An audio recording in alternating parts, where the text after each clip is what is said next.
Hello and welcome to the final episode of Sonic the Hedgehog being played on the Sonic Origins collection on the Nintendo Switch, and today we are going to be playing through Scrap Brain Zone and the final zone, where last episode we did Labyrinth Zone and Starlight Zone, so, you know, went from a very much reviled zone, but one that isn't all that bad actually, and Starlight Zone. And today might be a bit of a different story. I'm not too confident going into this episode, but let's just get started and see how things, and we're already dead. Yep, that's a great omen of things to come. Now, granted, that was entirely avoidable if I just jumped, but still, I think that's a nice tone setter for the episode, right? We're already dead 3 seconds into starting the level. Yeah, I'm sure that bodes well for my success. Also, I'm starting to, just looking at this, I'm starting to get an idea of why I don't like this zone. I'm getting PTSD flashbacks of my experience playing Scrap Brain Zone for the first time. Let's not get crushed there, me. Don't crush yourself against the wall. Thanks, though. So, I'm just gonna... Oh, the invisible platforms that appear. Yeah, it's all coming back to me now. It's all coming back to me now. And then there's the electric brain things of doom. I'm just gonna... Oh, here it is. This is what I was thinking of. Remember last episode when I said that I thought that the bit where you got on platforms on a conveyor belt would be bad, and then it wasn't, and I was confused. And then I said, I might be confusing it with Scrap Brain Zone. Well, it turns out that's exactly what I did, because those platforms were exactly what I was thinking of. The platforms that, right here, yep, this is exactly what I was thinking of. The platforms that just start spinning at the end of the thing, and you gotta jump early so that you don't fall to your death.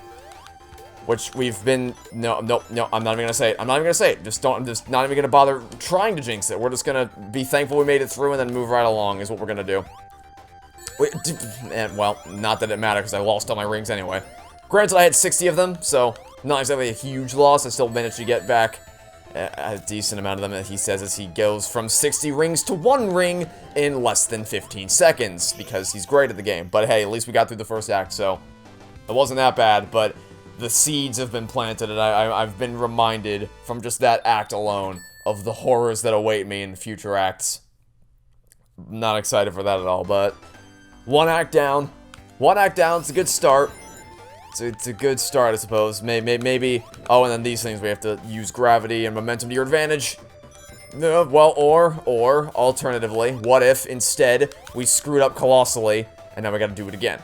That sounds like a better idea to... Don't want to be caught in the radius of those things when they go off. Definitely don't want to be... Oh my god. Okay, just keep going around. Get momentum going. No, I didn't realize they launched you out before you were even ready. I thought I had control over that, but I guess it just decided it was sick of me. Oh, dear lord. Jesus. Yep, this is, it's all coming back to me now. Why does it do that? I don't want it to do that. I want control over when I launch myself out of the ring, or not the ring, but you know what I mean.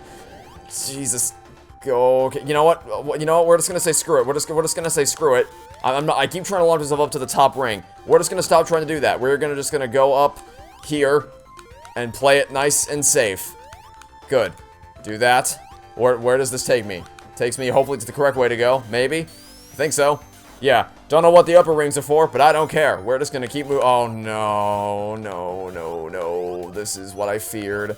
The day of reckoning has come at last, where I do battle with the spinny platforms of doom. Ow, I don't like it when you take my rings. Oh, and the buzz saws! How could I forget the buzz saws, dude? Oh, how did I forget the buzz saws? My favorite pastime. Okay, no, speed is key. Speed is key. You can't touch me, Sheriff. I brought my attack dog with a built-in force field. That joke would have worked much better if I actually had a force field right now, but I don't. In fact, I'm not sure if the game has any power-ups at all in this level. I'd love it if it did. Or hey, maybe even just... I have no rings. I have literally no rings. We are dead. We may as well just throw in the towel now. We don't survive. If I have no rings, I am actually just dead. There's no chance in hell I get through this unscared. Wait. No. There was a ring right there. There was a ring right there, and we didn't get a checkpoint at all. That's just great. Oh. Well, I guess there's bonus rings down here. So I'll take that. Even if the timing here is gonna be hell. Jump. Nope, I definitely pressed jump there, game. Definitely press jump there, game. I absolutely pressed jump. But I did it again. You heard me press the button. But alright. At least we made it through. Oh. Wait, could I just skip this the whole time? Could I have just... Well, I mean, in fairness, I couldn't have done that before Origins, or, well, at least I could have done it in Genesis, but Genesis is crap. The GBA version of this game is crap, but I couldn't have done that in the original Sonic the Hedgehog because there was no spin dash in the original Sonic the Hedgehog, so can't hold that against the game, but man, I probably should have just done that in the beginning. So now I get to play Follow the Leader with this little bomb thing so that it doesn't get me killed. Can he just explode? Thanks. Thanks for exploding. I'd rather take it nice and slow and play Follow the Leader than I would try to become the leader and end up getting myself killed in the process. Oh no. Alright, well I guess we're the leader now. Guess we're the leader now. Open up door. Oh, that wasn't what I wanted. Give me a ring, ring. Thank you. All I want is a ring. All I want for Christmas is a ring. That's my only wish in life, is to possess a ring. Or 2, or 3, or 4, or 5, or 6. 6 rings is nice. But you know what's even better than 6 rings in hand? 7 rings in hand. I'm hilarious. Please laugh at my incredible comedy. Oh, okay, here we go. I made it through. Made it through Act 2. Wasn't actually that bad. Once I realized you could skip the buzzsaw section by using the spin dash.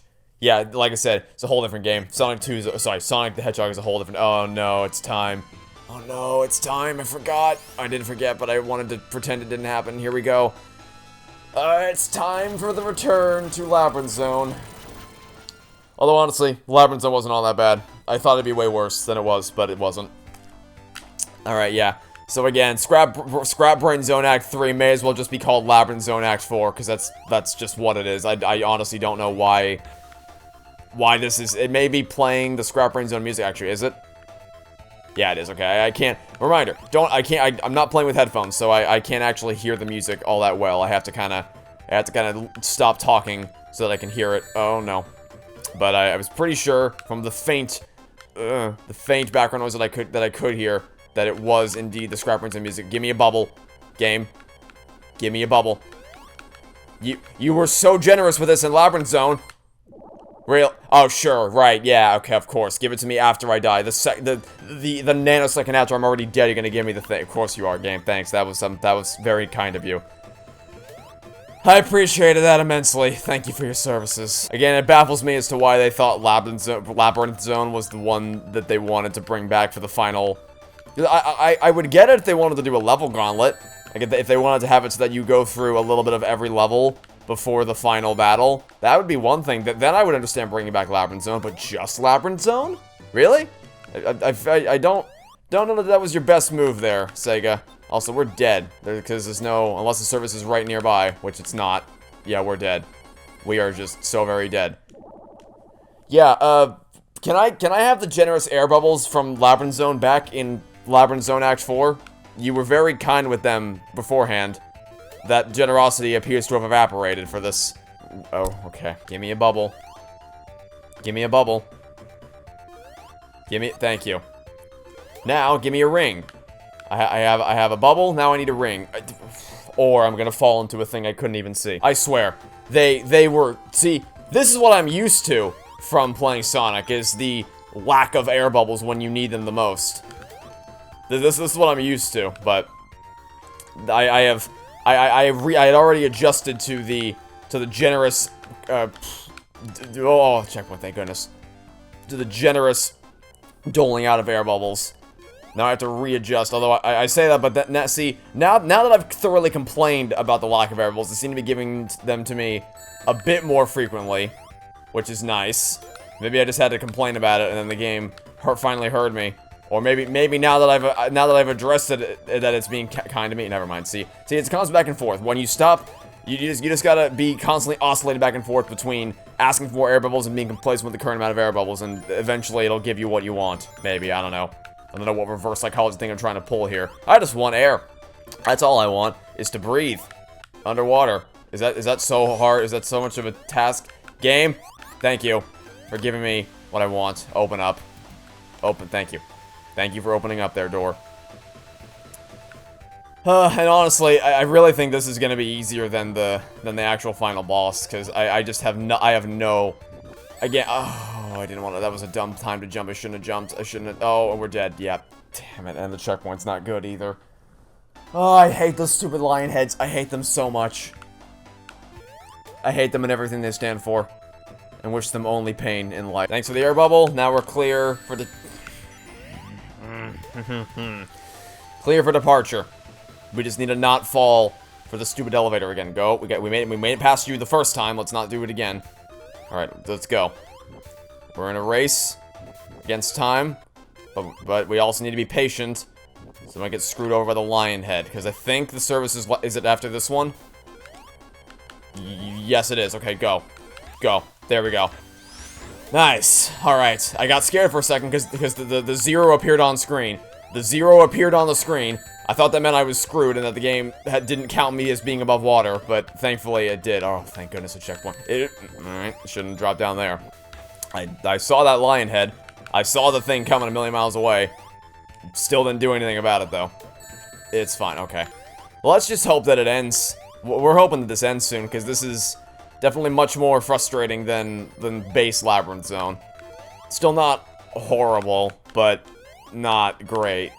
Definitely subpar. Okay, open. Open. How close are we to the surface exactly? Give me a bubble. Give me a bubble. Give me a bubble. Give me... How? Okay. And once again, it gives me the bubble seconds after... Okay. So we need to move with maximum speed and efficiency here. What that is... Okay. We're gonna kill you first. And then we're gonna go back up and get some air. And then we're gonna go back down. And we're gonna hope that you aren't gonna respawn, right? Good, you didn't respawn. Didn't respawn. We're a-okay. We're still on good pace. This isn't good pace. This isn't good pace. I shouldn't have gone for the ring. Should not have gone for... In fact, we're gonna go back. We're gonna go back for air. It's not worth the hassle. Especially when I lose the rings like that anyway. Really? Really, though. Give me air. Alright, there's the air refill. Let's go again. Rings aren't worth it. When we inevitably lose this run, and we have to reset, we know now, the rings aren't worth it. Just don't go for the rings. Just go for the button. And I don't know how close the surface is, so we're gonna wait for a bubble. And hope for the best. Come on, game. Game, please. Game, please. Game. Thank you. Goodness, that was too close for comfort. That was way too... Thought I jumped. Guess I didn't. Take me to the surface. Okay, oh, it was right there the whole time? Really? It was right there the whole time, huh? Oh my... No. Okay, is this it? Oh, okay. Ooh, we made it out. Oh, but now it's time for the final battle. Oh no, okay. Alright, this is where the pain... Well, I was gonna say this is where the pain begins, but then we have to deal with Labyrinth Zone Act 4, which was also pain, so... This is it. Start your counters now. How many attempts is this going to take us? I have nothing but pain associated with the final boss of this video game. Okay, this I think is easy to avoid. You just do... that. Yeah, that's easy to avoid. But that, on the other... Yeah, if you're in the wrong spot at the wrong time, you're just screwed. On one way or another. Either you're screwed because you're dead, or you're screwed because you're just not in a good position to be able to deal damage to him. Like right there, there's nothing I could have done because I just got unlucky. He spawned on the left side of the screen, and I was on the right side of the screen, so I was just screwed. Yeah, so what I never really liked about this boss is that if you're on the wrong side of the screen, you are just screwed. There's nothing you can do. Again... either you're in the wrong position and you die because you get crushed to death, or you're in the wrong position and you just waste a turn because you don't get to deal any damage to him. So yeah, either way, it's kind of not all that great. Gotta be honest. So sometimes you get lucky like that, and you can get a nice easy hit on him because you're in the right place at the right time. But more often than not, I feel like I'm just never where I need to be in order to actually hit him, which is unfortunate. Because that part's easy to dodge. The spherical balls are very easy to dodge. Now that I say that, watch me screw up now that I've said that, but... Because all you have to do is just hide on one side of the screen, spin down to the other side, and then you're all good. They cannot touch you if you just do that. But it's this part that I still... Because, again, there doesn't seem to be a pattern to it. There doesn't actually seem to be any consistent pattern to where he pops out of the thing. Because sometimes it pops on the left side, sometimes the right, and it's also determined by which set of two cylinders is going to descend from the ceiling. And I guess theoretically, you could just hide out on the sides and wait for him to pop up on the side and hope for the best, but that's not exactly a tactic. It's more just relying on luck, which is basically what this whole thing is anyway. I don't know. Maybe there is actually some super secret way that you can... Oh my god. Okay, never mind. That was... I mean, I still stand by everything I said, but that was way easier than I thought it was going to be. We didn't do it first try, but we almost did it first try. You know what? That went way better than I thought it did. Or I thought it would, rather. Huh. Okay. That was... I honestly thought I'd be here for at least an hour. I honestly did. I really thought I think... Well, again, it's not even because I performed well. I just got lucky, but I guess we'll talk about this when we get to the credits.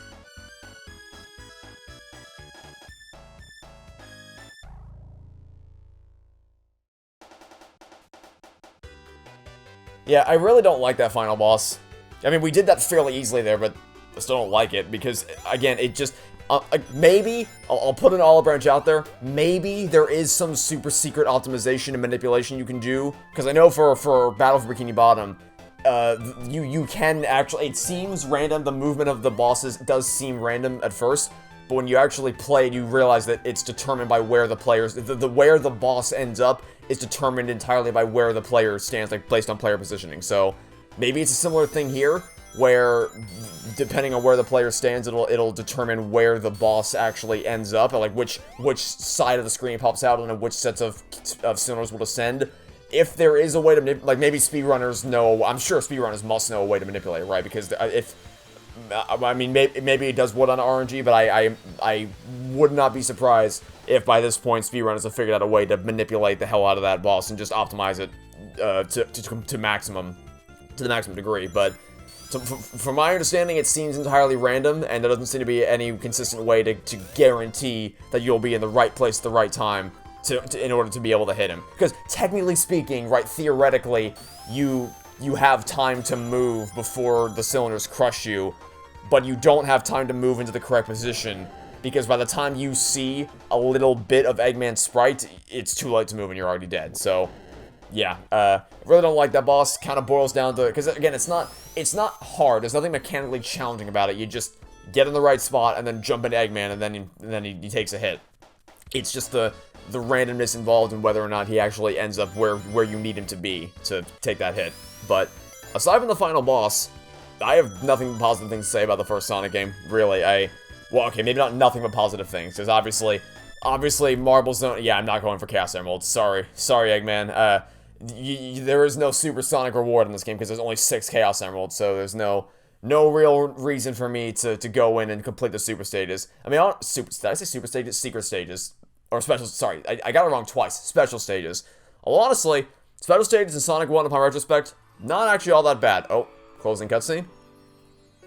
I mean, I didn't get those, but, you know, we can pretend.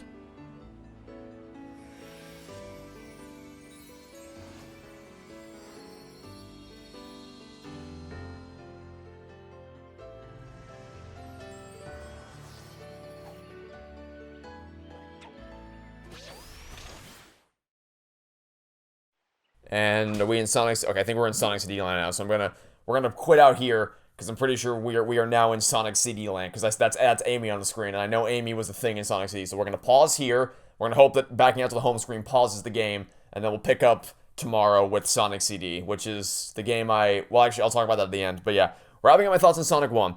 Obviously, Labyrinth Zone and Marble Zone, not ideal. They're a big tonal shift from the rest of the game. You go from the fast-paced antics of Green Hill Zone to the very slow, methodical Marble Zone. And I still enjoy Marble Zone for what it is. I have no contempt toward Marble Zone. It's just, from a perspective of pacing, it's really weird to go from Green Hill Zone to Marble Zone, and then again from Spring Yard Zone to Labyrinth Zone. It's a very jarring transition that I'm not a big fan of. But for what Marble Zone is, I enjoy it. Labyrinth Zone, even Labyrinth Zone, I expected the worst of it. I really thought it would be a painful experience, but honestly, wasn't all that bad. I thought it would be way, way worse than it was, so that's nice. And yeah, and of course, it's aided by the fact, my experience playing this game is significantly aided by the fact that there is no life system, and there's a spin dash, and it's 16:9 aspect ratio. All those things make it a completely different game.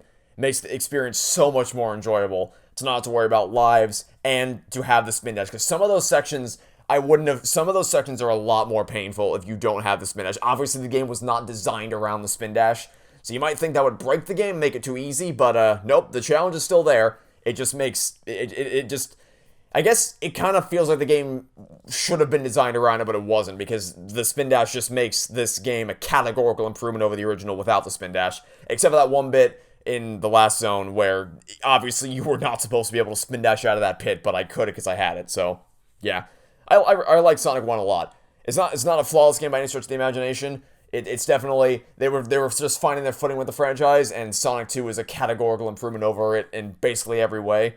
But I still have a fun time playing through it. I would axe the third act of Scrap Brain Zone, also known as the fourth act of Labyrinth Zone. I would definitely change Marble Zone and Labyrinth Zone, because even though I enjoy them, they don't quite tonally match with the rest of the game. Also bumped the mic, sorry about that. And the final zone, just get rid of it. Crap, it's very bad. And again, not because it's overtly challenging, it's just boring. It's boring and it boils down to just complete RNG, and it's something you as a player can do to account for it. So yeah, can't say I'm a fan of the final boss of this game, and I'm definitely not a fan of the final chase sequence of Labyrinth Zone either. And I guess I can also touch on the Chaos Emeralds, which I can say, because you might be asking, why didn't you go for Chaos Emeralds? And the answer is simply because there's no Super Sonic in this game. There's no incentive to do so.